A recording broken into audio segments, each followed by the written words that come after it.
रात का खाना यानी डिनर स्किप करना ये आजकल एक नया ट्रेंड सा बन गया है ना। लेकिन इसे लेकर कंफ्यूजन भी बहुत है। कुछ लोग कहते हैं कि ये बहुत हेल्दी है, तो कुछ कहते हैं कि इससे बचना चाहिए। तो चलिए आज इसी सवाल का जवाब ढूंढते हैं कि आखिर सच क्या है। मेरा एक दोस्त है रोहित।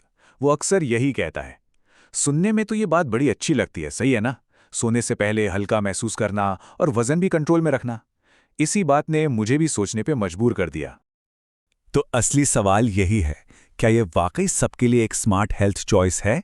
क्या डिनर स्किप करने का ये फैसला साइंस और हेल्थ की कसौटी पर खरा उतरता है? आइए पता लगाते हैं। ठीक है, तो सबसे पहले ये समझते हैं कि जिस रात डिनर नहीं किया, उस रात शरीर के अंदर होता क्या है, इसका फौरन असर क्या पड़ता है। देखिए, खाना न खाने का सबसे पहला असर होता है ब्लड शुगर लेवल पर। वो नीचे जा सकता है और इसका नतीजा थकान महसूस होना, चिड़चिड़ापन और एनर्जी एकदम डाउन। सोचिए, दिन भर की भागदौड़ के बाद शरीर को जो एनर्जी चाहिए वो उसे खाने से ही तो मिलती है। अब यहाँ एक बहुत ही दिलचस्प बात सामने आती है। जब हम बार बार खाना छोड़ते हैं तो हमारा शरीर खुद को बचाने के लिए एक सर्वाइवल मोड में चला जाता है। तो ये सर्वाइवल मोड आखिर है क्या?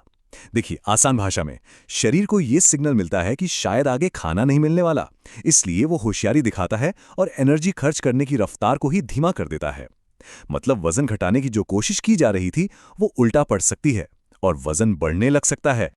यहाँ एक और उल्टी बात होती है। जब डिनर स्किप करने से तेज भूख लगती है तो क्या होता है?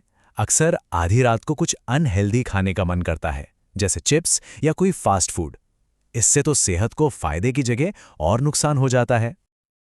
और हाँ, ये भी नहीं भूलना चाहिए कि डिनर छोड़ने का मतलब सिर्फ कैलोरी छोड़ना नहीं है। इसका मतलब है जरूरी पोषक तत्वों को भी छोड़ना। जब शरीर को विटामिन्स, मिनरल्स और प्रोटीन नहीं मिलते, तो इसका सीधा असर हमारे मूड और एनर्जी लेवल पर भी पड़ता है। तो ये तो हुई फौरन की बात। अब जरा लंबे समय के असर पर नजर डालते हैं।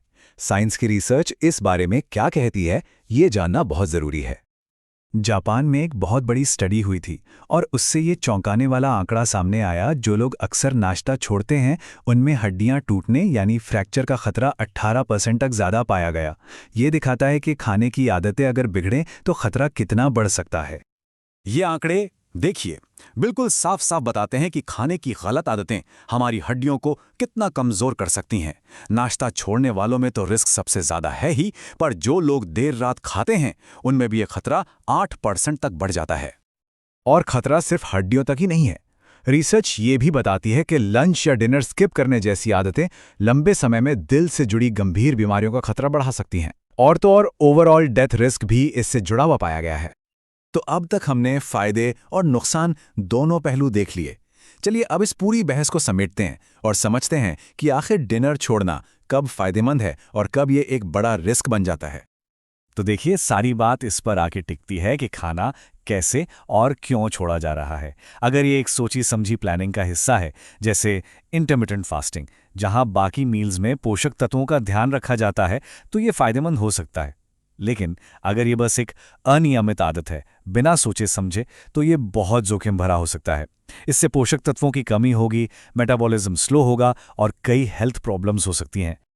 तो मान लीजिए किसी वजह से रात का खाना छोड़ना ही पड़े, तो इसे सुरक्षित तरीके से कैसे किया जाए?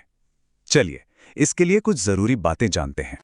इसे सेफ बनाने के लिए कुछ नियमों का पालन करना बहुत जरूरी है। पहला, ये पक्का करें कि दिन भर में जो खाया है वो पौष्टिक हो। दूसरा, कोई एक अनुशासित तरीका अपनाएं, जैसे टाइम रिस्ट्रिक्टेड ईटिंग। तीसरा, देर रात भारी भरकम स्नैक्स से बिल्कुल दूर रहें। चौथा, खूब पानी पिए यानी हाइड्रेटेड रहें। और हाँ, सबसे ज़रूरी बात, अगर किसी को डायबिटीज़ या हड्डियों से जुड़ी कोई समस्या है तो ऐसा कुछ भी करने से पहले डॉक्टर से सलाह लेना ही लेना है। तो सब कुछ इस बात पर निर्भर करता है कि ये तरीका कैसे अपनाया जा रहा है, क्यों अपनाया जा रहा है और शरीर पर इसका क्या असर हो रहा है। इस पूरी जानकारी के बाद ये सवाल अपने आप से पूछना बनता है कि किसी की अपनी लाइफस्टाइल और हेल्थ गोल्स के लिए डिनर स्किप करना कितना सही है और कितना जोखिम भरा।